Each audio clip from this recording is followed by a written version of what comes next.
क्या आपको भी 2026 में बीएससी नर्सिंग में एडमिशन लेना है, कॉलेज चाहे प्राइवेट हो या गवर्नमेंट?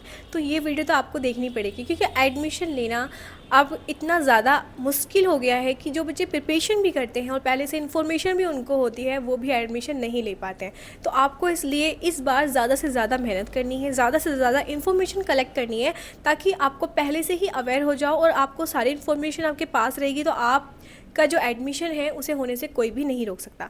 तो इसलिए वीडियो को पूरा देखें, लास्ट तक देखें, सारी इन्फॉर्मेशन आपको इस वीडियो में मिल जाएगी कि क्या क्या क्राइटेरिया रहता है, क्या क्या एलिजिबिलिटी रहती है, क्या क्या लेवल रहता है और क्या क्या आपकी टाइमिंग रहती है एग्ज़ाम से लेके, एग्ज़ाम फॉर्म से लेके रिजल्ट तक की सारी इन्फॉर्मेशन मैं आपको इस वीडियो में दूंगी। तो hello friends, myself Tania Khan Saifi and I am a BSc nursing student of 3rd semester from a private college. ठीक है, मैं एक प्राइवेट कॉलेज से बीएससी नर्सिंग कर रही हूँ और मैंने अपना एडमिशन 2024 में लिया था।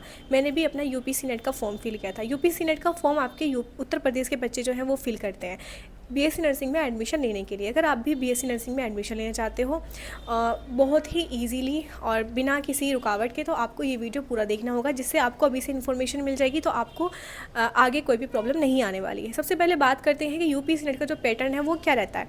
सबसे पहले हम टाइमिंग की बात कर लेते हैं। ठीक है, टाइमिंग मोस्ट इंपॉर्टेंट थिंग है, क्योंकि अभी नवंबर चल रहा है, तो हमें ये देखना है कि कितने महीने हमारे पास हैं जब हमारे फॉर्म निकलेंगे।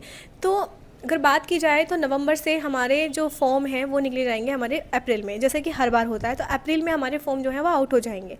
अप्रैल में फॉर्म आउट होंगे, मई में जाकर आपका जो लास्ट डेट है वो हो जाएगी। 1 महीना आपको मिलेगा पूरा फॉर्म फिल करने के लिए। उसके बाद जून में आपका एग्ज़ाम कंडक्ट कराया जाएगा, या तो आपका मिड वीक हो सकता है, यानी कि दूसरा हफ्ता, या फिर पहला यानी कि फर्स्ट वीक। ठीक है, तो हम आपके 15 तारीख तक आपका एग्ज़ाम कंडक्ट करा दिया जाएगा जून में। जुलाई में आपका रिज़ल्ट आउट हो जाएगा, यहाँ तक कि आपके जून के लास्ट में भी हो सकता है और जुलाई के फर्स्ट वीक में भी आपका रिज़ल्ट आउट हो सकता है। जुलाई के बाद फिर आपका अगस्त से आपकी काउंसलिंग स्टार्ट हो जाएगी। नहीं, जुलाई के लास्ट से ही आपकी काउंसलिंग स्टार्ट हो जाती है। रिजल्ट आने के तुरंत बाद से ही आपकी काउंसलिंग स्टार्ट हो जाएगी और अगस्त तक आपकी काउंसलिंग चलेगी। सितंबर में आपको एडमिशन मिल जाएगा। ठीक है, ये आपकी पूरी जो है आपका पूरा टाइमिंग है, पूरा शेड्यूल मैंने बता दिया है। अब बात कर लेते हैं कि आपका जो पैटर्न रहता है, यानी कि जो लैंग्वेज रहती है, लैंग्वेज की सबसे पहले बात करें तो लैंग्वेज हमारी जो रहने वाली है, इसमें हिंदी प्लस इंग्लिश दोनों रहने वाली है। अगर यूपी बोर्ड के भी जो बच्चे हैं तो वो भी ईजिली इस एग्ज़ाम को दे सकते हैं, उनकी समझ में अच्छे से वो लैंग्वेज आने वाली है। ठीक है, बहुत ही इजी लैंग्वेज रहने वाली है। अब बात करते हैं पैटर्न क्या रहता है। पैटर्न की अगर हम बात करें तो इसमें हमारे 5 सब्जेक्ट्स पूछे जाएंगे: physics, chemistry, biology, nursing aptitude and English grammar. आपको इन 5 सब्जेक्ट्स को पढ़ना है। ठीक है, अगर इनके लेवल की बात की जाए तो लेवल कौन से जो सब्जेक्ट्स का सबसे ज़्यादा हाई रहता है, तो आपका फिजिक्स और केमिस्ट्री, ये 2 सब्जेक्ट रहते हैं जिनको हम बहुत ही लाइटली हम लेंगे, बहुत ही कम हम पढ़ेंगे, बहुत बेसिक सा हम पढ़ेंगे। ठीक है, क्वेश्चन प्रैक्टिस करेंगे, अच्छे से पढ़ेंगे, लेकिन इतना डीप नहीं जाना है। पढ़ना बहुत कुछ है लेकिन डीप नहीं जाना। सिलेबस पूरा पढ़ना है, एनसीईआरटी पूरी पढ़नी है 12th की। 12th बोला जाता है लेकिन आपको 11th 12th दोनों की एनसीईआरटी पढ़नी है। अभी आपका फिजिक्स केमिस्ट्री हटा दीजिए बिल्कुल, ये आपको लास्ट टाइम पे अच्छे से बेसिक हम पढ़ाएंगे। आपको इस चैनल पे ही सारी वीडियोस मिलती रहेंगी। पहले इस चैनल को सब्सक्राइब कर देना, वीडियो को भी लाइक कर देना, क्योंकि आगे अगर आपको और भी कोई इन्फॉर्मेशन चाहिए, कोई भी डाउट्स क्लियर कराने हो, तो आप मुझे कमेंट कर सकते हैं, मैं आपकी हेल्प ज़रूर करूँगी। बायोलॉजी की बात करते हैं। बायोलॉजी का लेवल अच्छा खासा रहता है हमारे इस एग्ज़ाम में, इसलिए बायोलॉजी आपको पूरी पढ़नी है, डीप पढ़नी है। ज़्यादा डीप नहीं आती है लेकिन मॉडरेट इसका लेवल रहता है आपका बीएससी नर्सिंग में बायोलॉजी का। बायोलॉजी हो जाएगा, उसके बाद आता है इंग्लिश ग्रामर और नर्सिंग एप्टीट्यूड। तो नर्सिंग एप्टीट्यूड भी बहुत अच्छे लेवल का आता है, बहुत ज़्यादा सिलेबस होता है हमारे नर्सिंग एप्टीट्यूड में।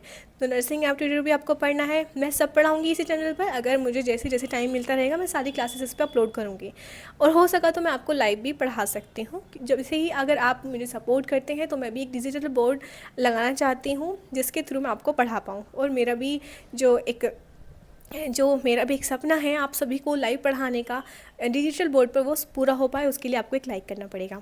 ठीक है, तो ये हो गया हमारा नर्सिंग एप्टीट्यूड। इंग्लिश ग्रामर की अगर हम बात करें, इंग्लिश ग्रामर मुझे सबसे ज़्यादा मोस्ट डिफ़िकल्ट सब्जेक्ट लगता है आपके इस एग्ज़ाम में, क्योंकि इंग्लिश ग्रामर में जो आपकी छोटी छोटी चीज़ें रहती हैं ना, एक मार्क्स की, जो आपकी सिनोनिम्स है, एंटोनिम्स है, आइटम फ्रेज है, ये सब चीज़ें बहुत ज़्यादा इनका सिलेबस होता है, तो वो सारी चीज़ें पढ़ने में आपको टाइम भी बहुत लगता है और भूल भी आप सकते हैं। 1 नंबर के लिए आपको 500 सिनोनिम्स पढ़ने पड़ेंगे, 500 एंटोनिम्स पढ़ने पड़ेंगे, तो ये थोड़ा डिफ़िकल्ट मुझे लगता है। लेकिन आपको वो सब चीज़ें आपकी अच्छे से हो जाएंगी। बाकी इन तीनों चीज़ों को छोड़ने के बाद आपके सेंटेंस है, एक्टिव पैसिव है, डायरेक्ट इनडायरेक्ट है, और आपके फिल इन द ब्लैंक्स है, करेक्ट सेंटेंस है, तो बहुत ही नॉर्मल सा आपका रहेगा। लेकिन हाँ, फिर भी आपको डीपली पढ़ने की ज़रूरत है, क्योंकि उसमें एक मिस्टेक से आपका 1 नंबर जा सकता है। बात करते हैं कि इसमें नेगेटिव मार्किंग होती है नहीं होती है। तो इसमें नेगेटिव मार्किंग नहीं होती है। 120 क्वेश्चन का आपका पूरा एग्ज़ाम रहता है।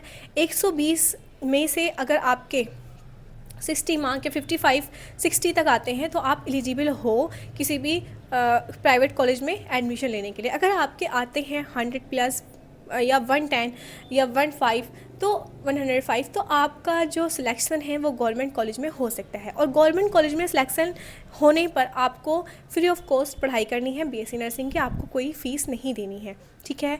तो आप देख लीजिए आपको किस तरह से पढ़ाई करनी है, आपको प्राइवेट कॉलेज में एडमिशन लेना है, गवर्नमेंट कॉलेज में एडमिशन लेना है।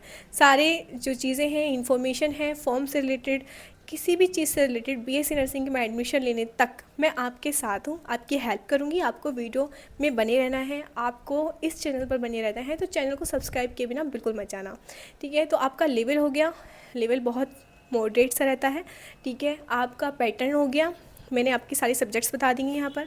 आपका मीडियम हो गया हिंदी इंग्लिश, ठीक है। मैंने आपको टाइमिंग बता दी है, फॉर्म कब रिलीज़ होंगे, ठीक है। सारी चीज़ें आपको मिल जाएंगी। Nursing aptitude